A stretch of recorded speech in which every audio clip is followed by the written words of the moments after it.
Hello friends. आज हम लोग ICSE board माझी मराठी स्टैंडर्ड 6 का लेसन नंबर 3 वाढदिवसाची भेट इसका एक्सप्लेनेशन स्टडी करेंगे।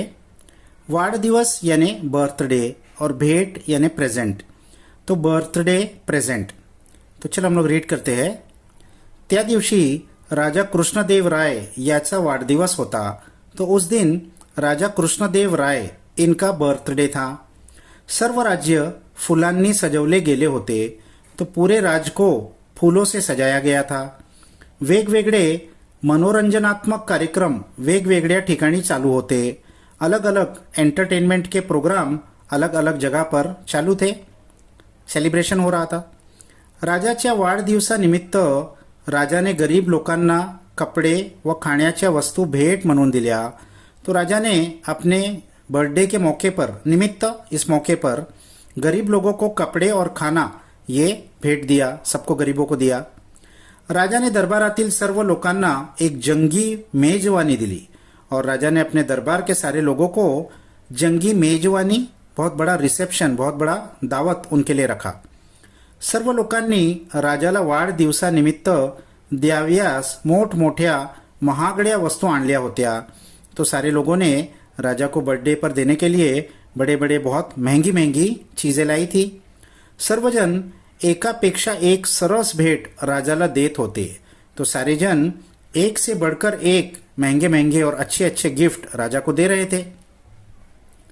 परंतु असे दिसत होते की या भेट वस्तू स्वीकारूनही राजा समाधानी वाटत नव्हता। लेकिन ऐसा लग रहा था कि ये सारे गिफ्ट्स को एक्सेप्ट करने के बाद भी राजा को समाधान, सॅटिस्फॅक्शन नहीं हो रहा था। तेवढ्यात एका व्यक्तीच्या लक्षात आले कि इथे तेनालीराम हजर नहीं। इतने में एक व्यक्ति के ध्यान में आया कि यहाँ तेनालीराम हाजिर नहीं है। अब तेनालीराम ये राजा कृष्णदेव राय के दरबार का एक बहुत इंटेलिजेंट आदमी था। जैसे अकबर के दरबार में बिरबल था, ऐसे ये भी बहुत होशियार आदमी था। राजाला काहीतरी किमती भेट द्यावी लागेल म्हणूनच तो गैरहजर असावा। तो उसने ऐसा दिमाग लगाया कि राजा को कोई कीमती भेट देना पड़ेगी, इसलिए शायद ये गैरहजर एब्सेंट है। याच गोष्टीचा गैरफायदा आपण घ्यावा व तेनालीरामाची फजिती करावी असे त्याने ठरविले। तो अब ये उसका दुश्मन था, तो उसने सोचा कि इस बात का मैं गलत फायदा उठाऊं और तेनालीरामन की फजिती कर दूं सबके सामने। ऐसा उसने फैसला किया। ती व्यक्ती राजाला म्हणाली। उस व्यक्ति ने राजा से कहा, महाराज, आज सर्वजन आपला वाढदिवस आहे म्हणून अगदी आनंदात आहेत।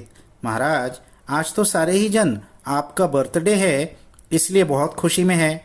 सर्वजन आपल्याला शुभेच्छा देऊन वेगवेगळ्या भेटवस्तू भेट म्हणून देत आहेत।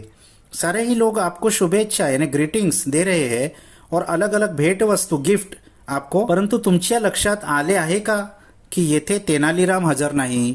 लेकिन क्या आपके ध्यान में ये बात आई है कि यहाँ तेनालीराम हाजिर नहीं है?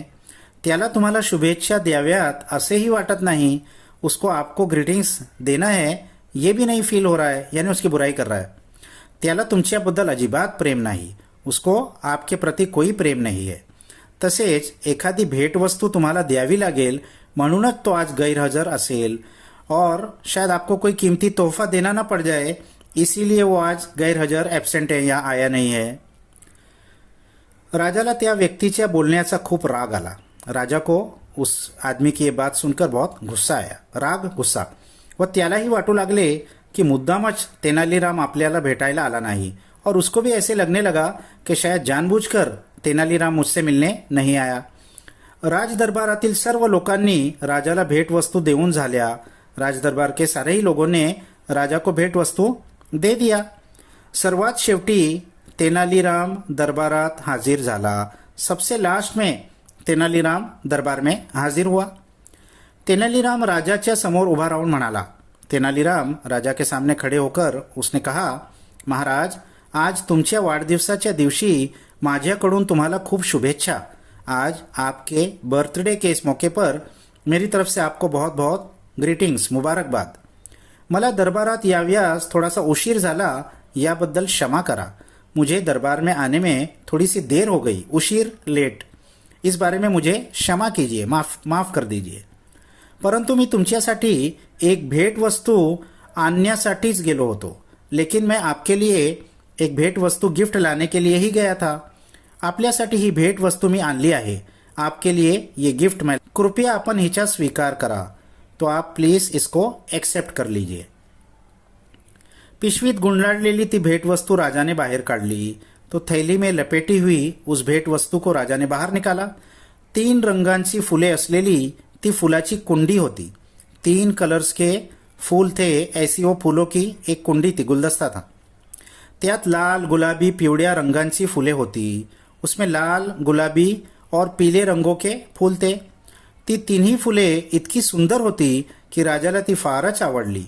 वो तीनों ही फूल इतने सुंदर थे कि राजा को बहुत पसंद आए. आवडली, पसंद आए. राजा ने तेनालीरामला विचारले. राजा ने तेनालीराम को पूछा, तेनालीराम, तुला कसे कळले कि मला ही फुले फारच आवडत होती ती? तेनालीराम, तुमको कैसे पता चला कि मुझे ये फूल बहुत पसंद है? राजा ने ती फुलांची कुंडी अगदी आपल्या जवळ ठेवली. राजा ने वो फूलों की कुंडी को अपने पास में रखा. राजा प्रसन्नपणे हंसू लागला. राजा खुशी में हंसने लगा, बहुत खुश हो गया. तेनालीराम राजाला म्हणाला. तेनालीराम ने राजा से कहा, महाराज, तुम्हाला आठवत असेल तर मागच्या महिन्यात आपण भरतपूरच्या जंगलात सैर करण्यासाठी गेलो होतो. महाराज, आपको अगर याद हो, आठवणे याद आना. मागच्या महिन्यात, पिछले महीने में हम भरतपूर के जंगल में सैर करने के लिए गए थे. जंगलात भटकत असताना आपल्याला ही फुले दिसली. जंगल में भटकते हुए हमको ये फूल दिखे थे. ती तुम्हाला फारच आवडली. ये आपको बहुत पसंद आए थे. या फुलांची लागवड आपल्या राजवाड्यातील बागेत करवायची असेही तुम्ही ठरविले. तो ये फूलों को अपने राजवाड़ा यानी अपने महल के बाग में उगाना चाहिए, ऐसा भी आपने सोचा था. तुमची ही इच्छाच मी लक्षात ठेवली व तुमच्या वाढदिवसाच्या दिवशी हीच भेटवस्तू आणवायचे ठरवले. तो आपकी ये इच्छा ही मैंने ध्यान में रखी और आपके बर्थडे के दिन ये गिफ्ट मैं आपके लिए लाऊंगा, ऐसा मैंने फैसला किया. त्यासाठी मला सकाळीच भरतपूरला जावे लागले. उसके लिए मुझे सुबह सुबह ही भरतपूर जाना पड़ा था. त्यामुळे आज राजदरबारात येण्यास मला उशीर झाला. इसीलिए आज राजदरबार में आने के लिए मुझे लेट हो गया. मला उशीर झाल्याबद्दल क्षमा करा. मुझे लेट आने पर आप क्षमा कीजिए. राजा तेनालीरामला म्हणाला. राजाने तेनालीराम से कहा, तेनालीराम, या रंगीत फुलांचे रोपटे मला भेट म्हणून देऊन तू मला खूपच खुश केले आहे. तेनालीराम, ये कलरफुल फूलों का जो रोपटा है, पौधा है, ये तुमने मुझे भेंट देकर मुझे बहुत खुश कर दिया. मैं बहुत खुश हो गया हूँ. त्यामुळे आज मी खूपच आनंदात आहे. तो इसलिए आज मैं बहुत खुश हूँ.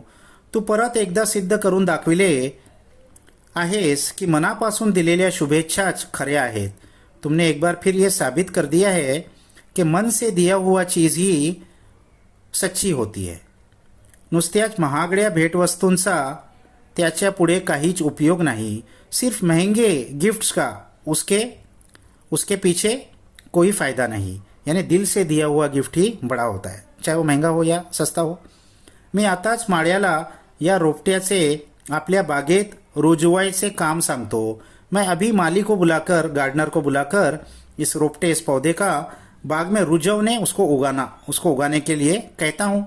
व काही दिवसांनी आपली बाग ही या रंगीत फुलांनी फारच शोभिवंत दिसू लागेल और कुछ ही दिनों में अपना बाग भी इन कलरफुल फ्लावर्स की वजह से शोभिवंत, बहुत ज़्यादा ब्यूटीफुल दिखने लगेगा.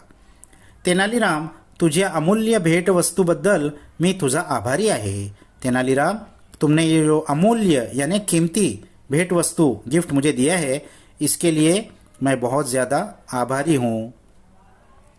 तो ये छोटा सा लेसन था बच्चों.